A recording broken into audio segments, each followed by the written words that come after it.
السلام عليكم ورحمة الله وبركاته. قصتنا من التاريخ مع عمو جمال رجع لكم تاني قصة جديدة من التاريخ.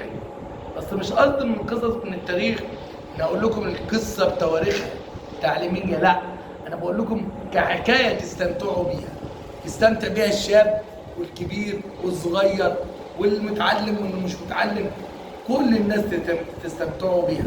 وقصص العرب قصص فيها الخيال وفيها الذهب، قصص فيها العالي وفيها التراب وفيها اللهب. قصص العرب قصص ليها العجب. استنوني قصة من التاريخ هرجع لكم ثواني، ما تمشوش، بس ما تنسوش لو عجبتكم القناة اشتراكات، لايكات، جرس. استنوني بعد اللحظات وهرجع لكم تاني.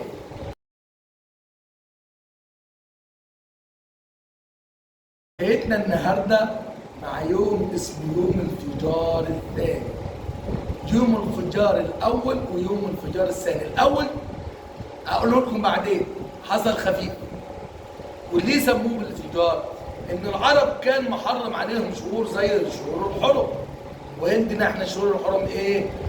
ذو القعده، ذو الحجه، محرم، ورجب لوحده.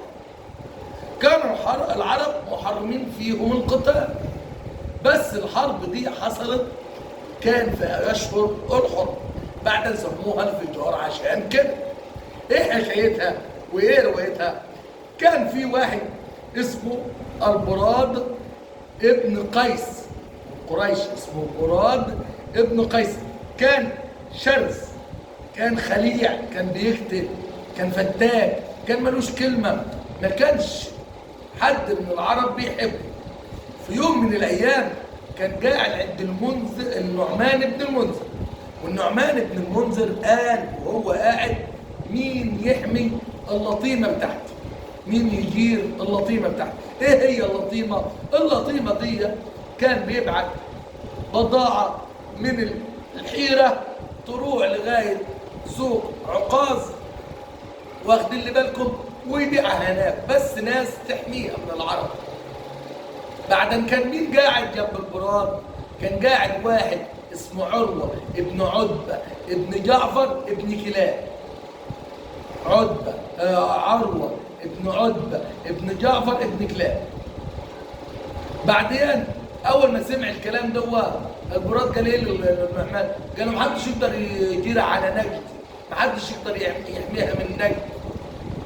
بعد عروة اتضايق وقال للملك النعمان، قال له: أخليع مثل هذا يحمي لك القافلة بتاعتك، اللطيمة بتاعتك؟ بعد ما بص له البراد لعروة وقال له: أنت هتحميها على نجد؟ قال له: أنا أحميها على نجد وأهل اليمن وأهل الشام وكل حتة في الوطن العربي. البراد قال له: أنت مصدق نفسك يا عروة؟ قال له: أنا مصدق نفسي. عروة خد اللطيمة وياه مشى وراه البراد. والبراد كان مراد، وكان بيعمل بالاسهم. الاسهم يطلع سهم يقول هبته ولا ما هبتوش. عدى عليه عروه قال له: انت قاعد ليه هنا وبتعمل ايه؟ قال له: انا بستسقم، يعني بستسهم، بعمل سهام عشان اشوف هقتلك ولا مش هقتلك. عروه قال له: انت هتقتلني؟ قال له: ايوه هقتلك. مسك السيف البراد وضرب مين؟ ضرب عروه، موته. الناس اللي مع عروه شافت عروه ميت والدم حواليه طار. والبراد خد ايه؟ خد كل حاجه وايه؟ ومشى. خد كل حاجه ومشى. وهو ماشي بعد شويه جم اتنين، واحد من قبيله اسمها الغنوي، اسمه اسد ابن جوين، والتاني من قبيله غطفان اسمه مسار ابن مالك. دول قالوا له: انت تعرف واحد اسمه براد؟ قال لهم: ليه؟ قال لهم: عشان قتل عروه ابن عتبه واحنا عاوزين نقتله. البراد ما رضوش يقول لهم لا. انا عمل ايه؟ قال لهم: مين يجي معايا فيكم اوريه له وهو نايم واخده يموته؟ الغطفاني قال له: انا اروح معاك. والغنوي قال: انا اقعد جنب الرحله. راح وقال له: خش جوه بس هات السيف بتاعك. دخل السيف وخد السيف منه عشان على اساس ان هو يضرب اللي جوه. ودخله وضرب الراجل الغطفاني موت. رجع البراد عند الراجل التاني قال له فين صاحبي؟ قال له صاحبك جبان. اول ما شاف الراجل طار قال له طب اعمل ايه؟ قال له روح له. راح وهو طاير من وراه وضرب ايه؟ ضرب التاني، موت الاثنين وموت عروه. عرف انها هتقوم مع حرب شديده مع البلاد دي على قريش. نادم واحد من بني اسد ابن خزيمه قال له خد هديك 10 جمال بس تروح لحرب ابن اميه والساده بتاعت قريش وتقول لهم اللي حصل. تقول لهم ايه اللي حصل. راح الراجل اللي من اسد راح وقال لهم وحكى لهم بنو قريش ساده قريش هشام بن الحكم وزيد بن نفيل وهشام بن الحكم بن المخزوميه ابو جهل وعبد الله بن جدعان كبار مكه قالوا لا احنا لازم نروح للقبيله بتاعت قيس اللي عشان نقول لهم احنا مالناش دعوه بالحكايه دي. راحوا لمين؟ راحوا لواحد اسمه عامر ابن مالك ابن جعفر واد عم عروه. واد عم عروه كان كبير القوم وحكوا له الحكايه. قال لهم خلاص احنا هناخد الديه ومفيش ايه؟ مفيش اي مشاكل. راح هو وقومه لقي ناس غيرت الكلام في ايه؟ من اهل قريش وكانوا هيقتلوه. بعد ان اعلن الحرب. اعلن ايه؟ الحرب على قريش. قريش تسكت؟ لا. سمعت الكلام ده هتعمل ايه؟ استنوني هرجع لكم تاني بعد الفاصل اقول لكم مكان.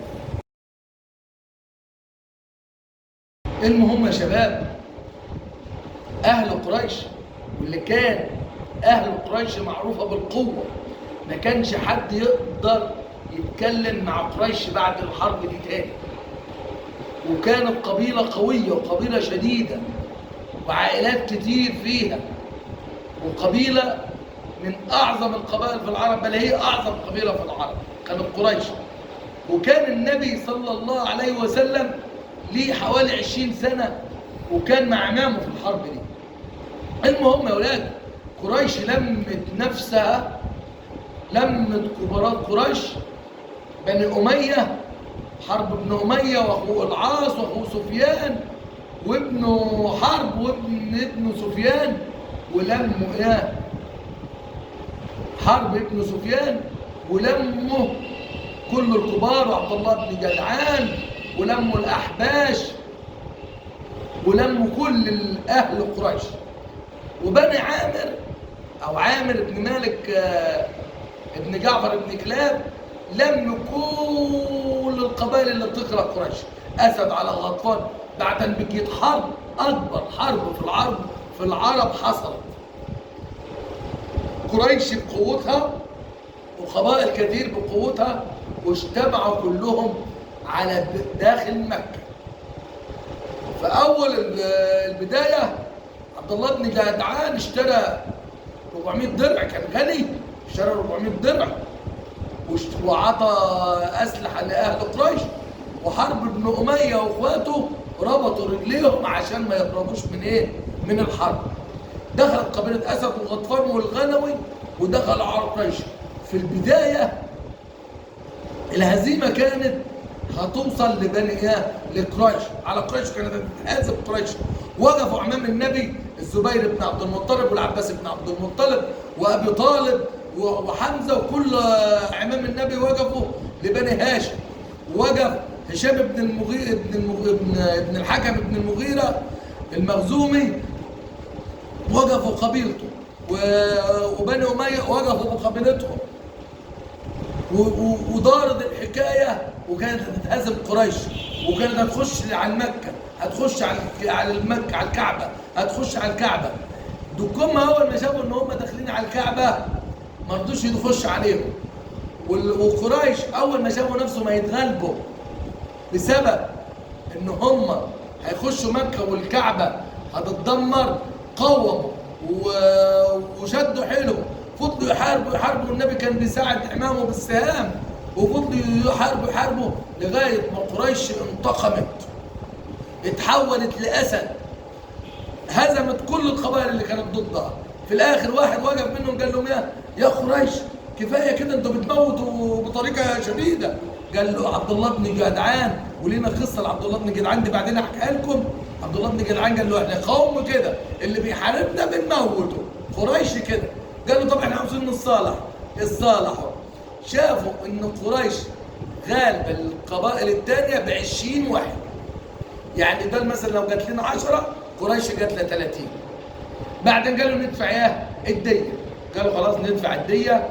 حرب بن أمية عطى ولده ابن سفيان رهينه، ومش عارف مين عطى ولده رهينه، واتفقوا على الصلح. ومن ساعتها محدش قدر يجي جنب قريش. وكان سبب نصر قريش ان هي اسمها سمع ما بين العرب. استنوني في قصه جديده من التاريخ، بس ما تنسوش اعملوا اشتراك، فعلوا الجرس، اعملوا لايكات، استنوني في قصه جديده. والسلام عليكم ورحمه الله.